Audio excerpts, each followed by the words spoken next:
Welcome back to Houston Live. Keeping up with your skincare routine can be challenging, especially during the summertime when you're spending more time outdoors.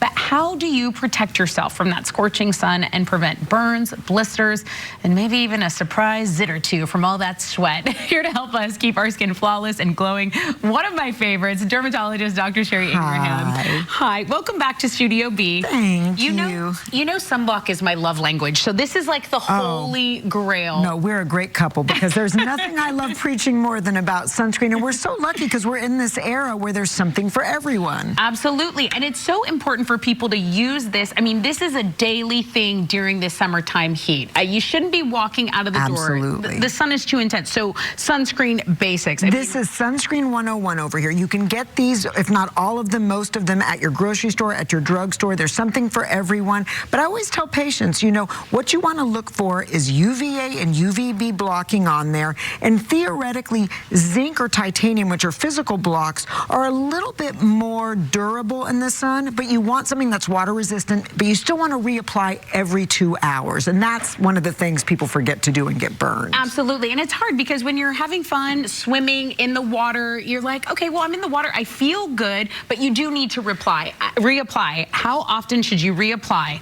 Every 2 hours. And really this comes up a lot because chemical sunscreens break down over time. So chemical sunscreens are great, they have a great range, but over time as they absorb light energy, they break down, so you need to reapply them. Remember, you can apply them on children 6 months or older, but you really need to help those babies out, help those kids out, reapply them. So one of the things I recommend for kids a lot are these sticks, right? Ooh, okay. So this is one of my favorites when we talk about avoiding those spots on the back of your hands. Yes. Elta makes a great sun stick, and you can see it's transparent, but also people who golf and play tennis and say, I don't want to be sweaty, it's getting everywhere. If you're getting brown spots from driving in your car, a stick is great. Kids love putting this on because it doesn't come off, but also there's some other new sunscreens that are transparent zinc, so you can put this on and you don't look like you have that zinc oxide from when we were growing up. Yes. It's transparent, but it's got a very high SPF, so you really want to focus on reapplication. And if you get in the water, get out, reapply, but also the old shot glass we talk about.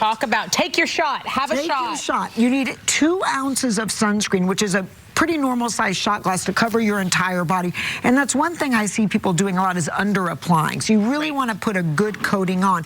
And then for people who say, I don't like sunscreen, or I want to apply this or that, we want to do multifunctioning products. So that's the era of the BBs and the CCs, right? Okay. So these are all kind of the gourmet sunscreens, as I say. So this is a sunscreen from Isden, one of my favorites, which is a sunscreen that prevents cancer. It actually has DNA repair enzymes in it. They have patented this technology. It comes tinted and non-tinted. And remember, tinted sunscreen prevents brown spots better than anything because of iron oxide. So that's a little hint. If you're trying to prevent brown spots, get a tinted sunscreen. And then you're combining your makeup really with your sunscreen. There's also sunscreen for rosacea and acne-prone skin that has vitamin B, niacinamide in it. We also have sunscreen for brown spots that has more niacinamide in it. And then if you have children, you really want to find something that they want to use. So I always say sprays are okay as a repeat application, right? But you want to start out with a pretty good cream or stick application as your base coat and then reapply with sprays. Absolutely. And then not to forget your ears, the back of the neck is a place, and even your lips, right? Absolutely. And those are places we see more skin cancer because people don't apply to those areas. And when you put on a baseball cap, it doesn't cover your ears. So that's why broad rim hats are recommended. So what do you do when you get sunburn? This is something I get calls about at midnight. Yes. Maybe you forgot an area and you have that sunburn. What do you do? What do you do? So the first thing you should do is take some ibuprofen. If it's a child, take the appropriate weight-based dose for a child. If you're an adult, take 2 ibuprofen. It blocks PGE2. It blocks prostaglandins, so it blocks the inflammatory response and the redness. The next thing you can do is do not apply a heavy occlusive moisturizer. So don't put on Vaseline or Aquaphor. You want to really gently care for the skin. You can take milk on a washcloth and use it as a cold compress, or my favorite, you can spray with a little La Roche mineral water. That's very soothing. Or for worse burns, you can go to your dermatologist. There's a cream called Luxamin, which is a prescription burn cream that works great on burns. Also, you can at the drugstore get Lipicar, which is a heavier moisturizer. That's a really good barrier product. But remember, gentle skincare.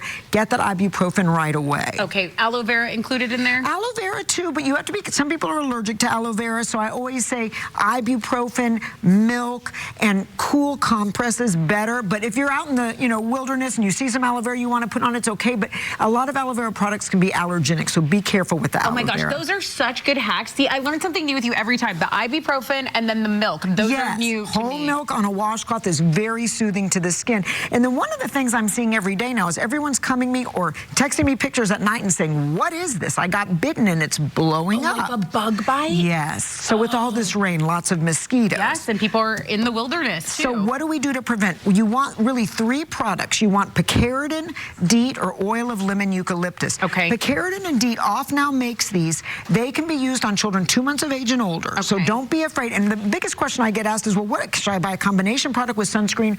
No. Put on your sunscreen first and then spray your Your bug spray, yes. But people who are blood type O are more likely to be bit. Wearing lighter clothes prevents bites. Darker clothes attracts them. And the more active you are and the bigger you are, the more carbon dioxide you release, so the more you get bitten. Oh, the bugs love it. But who wants to stay still? So you want to use these products as much as possible because we know that they're safe. I tell people DEET is safe, but we also know that there is viruses, Zika, there are other viruses out there right now that we're dealing with, and so you've got to protect against those. Okay, that is such good information. Let's talk about something that affects me. I'm a chafer.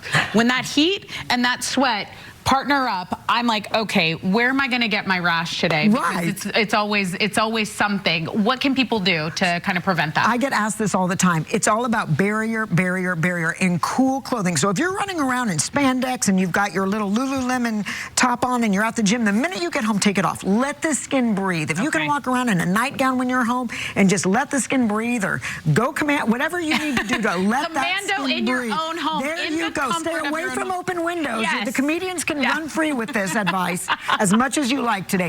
Let her breathe, as I say. But in the meantime, you want to use products that build your skin barrier, okay? So you want this La Roche wash has this microbiome built in. It is a gentle non-soap cleanser. So you want to look for non-soap cleansers, barrier products, and lightweight moisturizers. These are great lightweight hand, body moisturizers and face. So gels. I find people will use gels in the summer. They don't want to use a heavy occlusive moisturizer, but you still need to work on that skin barrier because that chafing is getting rid of your skin barrier. And then you're going to get more irritated. For the really bad chafing, you can use a little zinc, like a little diaper cream almost, not a thin layer, but really to prevent it, it's all about good basic skincare. And then hyaluronic acid is a great lightweight moisturizer. And what I'm into right now is reversing sun damage, which there's a great new product that I'm kind of obsessed with, which is this Advanced Region 6 from SkinCeuticals. So let's say we've been out all summer, we're getting a lot of sun damage. This is what I've been using this summer. It's a lightweight moisturizer, but it helps reverse signs of aging. It reverses some of the redness you get in the sun. It's really designed to use post-treatment with lasers, but we kind of get that from the sun. So you can use a similar product, but always care for your skin pre-exposure and post-exposure. Okay, you are such a wealth of knowledge. Thank you so much, Dr. Ingraham. We have already posted a list of all of these products and Dr. Ingraham's best summer skincare tips. It's all on our website, HoustonLife.tv.